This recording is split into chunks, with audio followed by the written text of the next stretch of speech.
YouTube? What's up, family? You know, what's up, YouTube? What's up, family? What's up, newcomers? Welcome, everybody. Just snack, get some juice. Yeah, I already see the title. Let's get it. How comedy took over 2000s and why it died? Yeah, they're not gonna make 2000s no more. Nice era. The 2000s were arguably the last great decade for the comedy genre, but it wasn't just a decade where comedy started to fizzle out. No, quite opposite actually. The 2000s brought us some of the most iconic comedies we still talk about today on a regular basis. In this video, we're going to talk about how comedy took over the 2000s, from the events that sparked its prominence, to some of the biggest names in the genre, to how it contributed to the second golden age of television, to its downfall. We'll talk about it all. But wait, stop. Before you go into the comments and write about how the 2000s are not the best decade of comedy, that's not what we're saying. We're just saying that comedy took over that decade. It's become really clear to us from our Movie Feel series that people have very differing opinions on which decade is the best for movies. I like 2010. Movies are very subjective, and comedies are probably one of the most subjective genres out there because of how different everyone's sense of humor is and how varying a target audience for a comedy can be. Nostalgia plays a big part in what people consider to be the best, and comedy is very much a genre that depends on the time period each movie was made in, because of how it references certain things from that time period. This is why generations will often disagree on what makes a good comedy. But even though comedies were very popular in past decades and have been a staple of the film industry since the very beginning, the 2000s were the decade where they took over. Other than superhero movies, name one genre that was more prevalent during the 2000s than comedy. And even He might be right. I was gonna say horror, but you know how the horror was in 2000s. You know, like the camera still wasn't that good.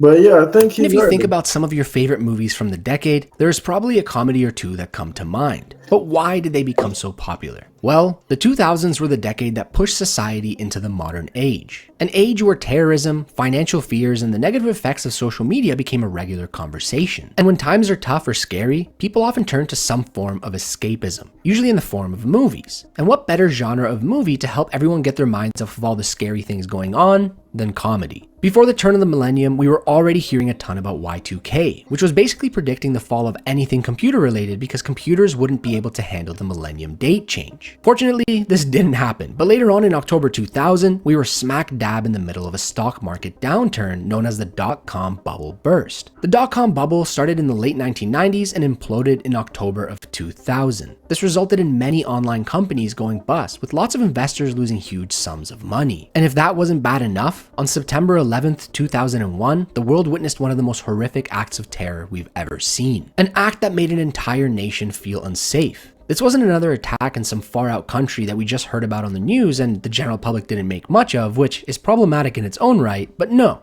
this was an attack that was close to home. And I'm not even from the US. I'm Canadian and I was 8 years old when 9/11 happened, and even I still remember that day very vividly. A few years later, in 2003, the US would declare war against Iraq. Then in 2004, there was the Boxing Day tsunami in Indonesia, which resulted in about 230,000 casualties. Then in 2005, there was Hurricane Katrina, and all of this happened before we even got to the 2008 global financial downturn. Hopefully I painted the picture well enough, but the 2000s were pretty shitty, and people really needed an escape, and comedies were great for that. The 2000s were also an interesting time because they were the decade where social media exploded with the likes of MySpace, Facebook, and YouTube. The irony of social media in this situation is that it had a big part to play in why comedy was so popular during the 2000s, but it also had a part to play in its downfall in later years. But we'll talk about that in a later section. Social media took the term word of mouth to a whole new level. Memes, parodies, and references to movies could spread like wildfire because of the viral nature that sometimes comes with social media. We still see this today. Think of how big a part social media had to play in the success of Barbie and Oppenheimer. I don't think these films would have been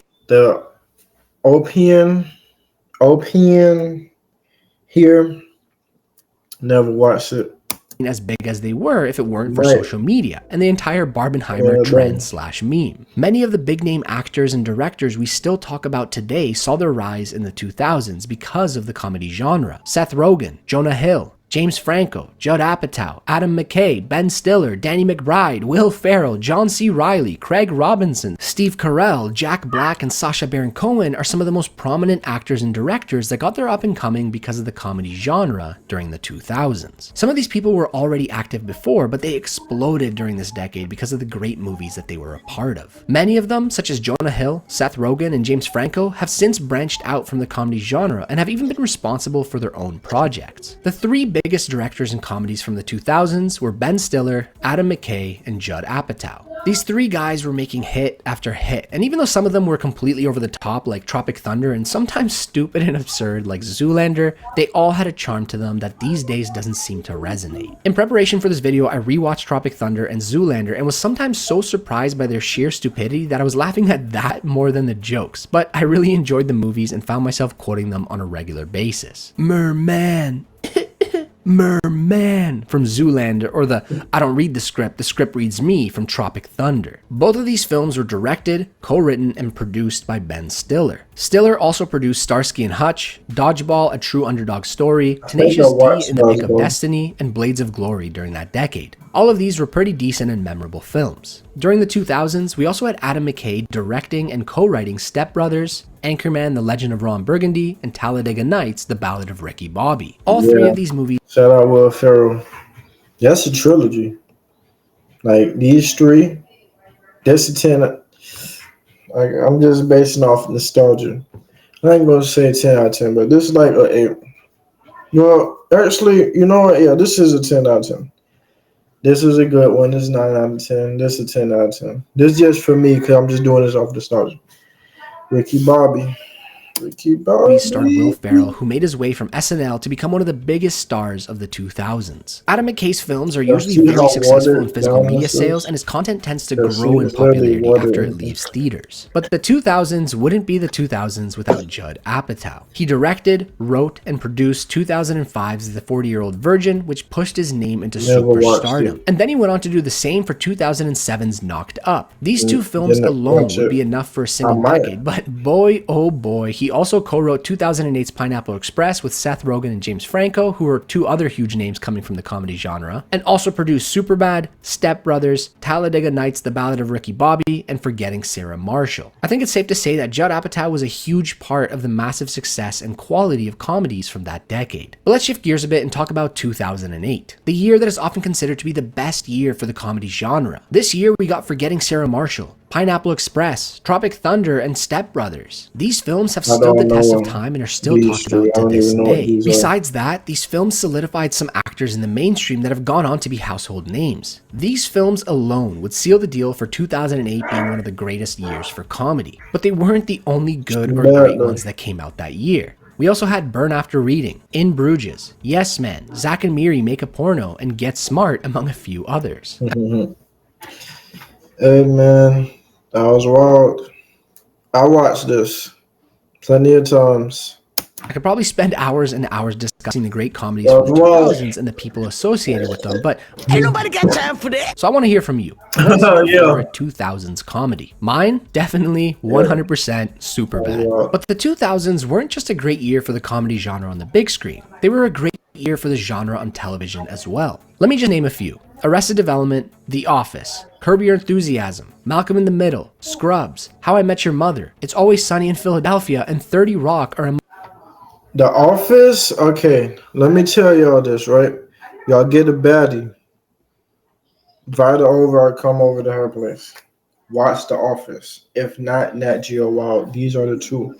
If not, you can watch like a semi-funny movie, but not really funny. Because you know they love Law and Order. Or what's that other one? Grey's Anatomy? They love that. But it's not what they love. Make them watch The Office. Or another one that I just forgot what I just was saying. Yeah, or Nat Geo Wild. But even not, no. Let them watch like a TV show. But I'm just trying to think like, they kind of do like cartoons though. That's their inner child. So you can put on Shrek. Nobody not going to turn off Shrek. If not Ratatouille, but turn on The Office. Next, Malcolm in the Middle. I used to love that, watching that when I was like 7, 8 years old. I forgot the theme song. among a few of the TV shows that dominated the decade. This decade was part Yeah, of I the second forgot golden it. age of television that most claim to I'm have been like, started by The Sopranos, which aired in it's gonna come back. 1999. And it's funny It's because most gonna. of the time when you think of the golden age of TV, you think of more serious shows like Sopranos, Breaking Bad, and Game of Thrones. And sitcoms tend to fall under the radar even though they play just as big a part as the others. There's a great article on Collider about the most popular TV shows of the 2000s where they say, although they weren't as polished and cinematic as they are today, they elude I'm reading certain his lips. nostalgic and What he was comforting saying. elements that are not so present in today's sitcoms and television programs. And I agree. There is a certain feeling of comfort in the shows from back then that doesn't seem to exist today. Even before the 2000s, with shows like Seinfeld and Friends, there was a much more comfortable, less produced feel to them than what we get today. Seinfeld. I don't know. That's just boring to me. I never liked it.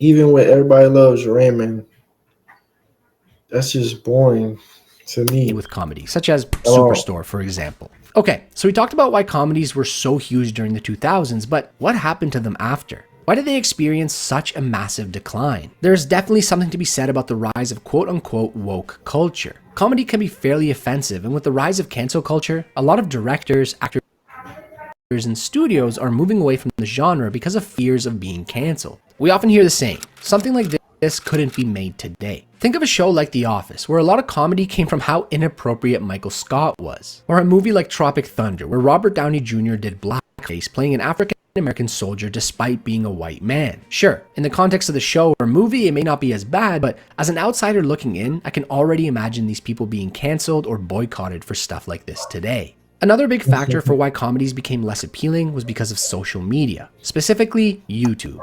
yeah. Now I just remember. Turn on White Chicks too. They'll watch it. See, I'm Comedy just is saying. very subjective and people have I'm different telling you. tastes. With the rise of YouTube and the at-home content creator, comedy became a big genre for the platform, especially in the early days. You can now follow different creators that appeal to your specific sense of humor. You would get fairly regular videos and could feel more connected with the creator than what you'd get from other forms of media. But with all that said, the biggest reason comedies have experienced a downfall was because the 2000s were the last decades where studios weren't afraid of experimenting or taking risks. In the Yeah. past, they cared less about making a huge hit that would 10x their investment at the box office and instead were okay with movies that simply made a much smaller but still pretty good profit. And that's Yeah. because the 2000s were still a time where the post-theater physical media sales such as DVDs and Blu-rays were a huge moneymaker for studios. Yeah. A lot of the movies we talked about in this video had really great post-theater physical media runs, and some even became bigger after they left theaters. For example, Napoleon Dynamite made bank at the box office, bringing in $44 million Really on a watch budget it? of only I might though. $400,000. But it basically went on to double its earnings within the next year from DVD sales. Or Tropic Thunder, which made a very impressive $110 million at the box office, but went on to make another $52 million in physical sales. Compare these numbers to 2016's The Nice Guys. The movie didn't do well at the box office, bringing in only $59.5 million and then only $6.4 million in physical media sales. And it's not because it wasn't good. Wow. The movie did well with critics and audiences alike and even had some big names attached to it. We have an entire video about the death of mid-budget movies where we go into much more Well, yeah. The thing is, right? I was gonna say like Rotten Tomatoes don't really know what they be on, but I guess they're right because they rated like all the hood classics like a 26%, but that's wrong though. We know in our hearts that's like it's a hood classic, it's a 10 out of 10. Now you know they rated the Black Phone. If y'all didn't watch the Black Phone is a great movie. It's like an 8, 9 out of 10. I don't know if they made a second one. I have more to see detail that. about this if you want to check it out. But just know that the comedy genre was hit really hard by this collapse in physical media sales because these days studios rely on the box office to make their money back, so they are less willing to take risks. So what's next for comedy? Despite how negative we sound in this video, there is a glimmer of hope for the genre. Comedy isn't dead. It's just evolved to be something else. It's regularly intertwined in other larger Hollywood initiatives. Think about most of the superhero movies out there. Sure, they're actually Y'all don't know how many times I watched Guardians of the Galaxy. I actually watched it so many times to where I already know. I memorized the lines. Because I just kept watching it, and it wasn't even me. Because in high school, when you're done with your work, Or like when it's the end of the year and you're about to do whatever, they just grade in a bunch of papers and you just be on your phone. They don't care what you do. Just be in the class and take attendance. They're just gonna put on the movie. They always play this or the Thor Ragnarok. Action-packed with lots of epic moments, It was but throughout fun, the but I already entirety, know they are filled how with it goes comedic because I watched it too many undertones. times. Whether it's from a certain slapstick event during battles or the quippy one-liners, these movies are pretty funny and can make an audience laugh. This isn't anything new, but it's something we've embraced Yeah, and come to that expect I more told and you. more in That's where recent they play. years. You go into Yeah. most Marvel movies expecting a few laughs, and that might be enough to scratch that comedy itch. This year, we also got Barbie. It's a great film that at its heart is an adventure watch comedy it. that reminds me of the decades of old and gives me that glimmer of hope. But whether it's dead or whether it's evolving, there is no question that today's comedies are very different from the ones in the 2000s. Comedy has always been a huge part of the film industry, but it took over the 2000s. And then it had a huge downfall almost immediately after that. But we want to hear from you. What are your thoughts on all of this? My thoughts.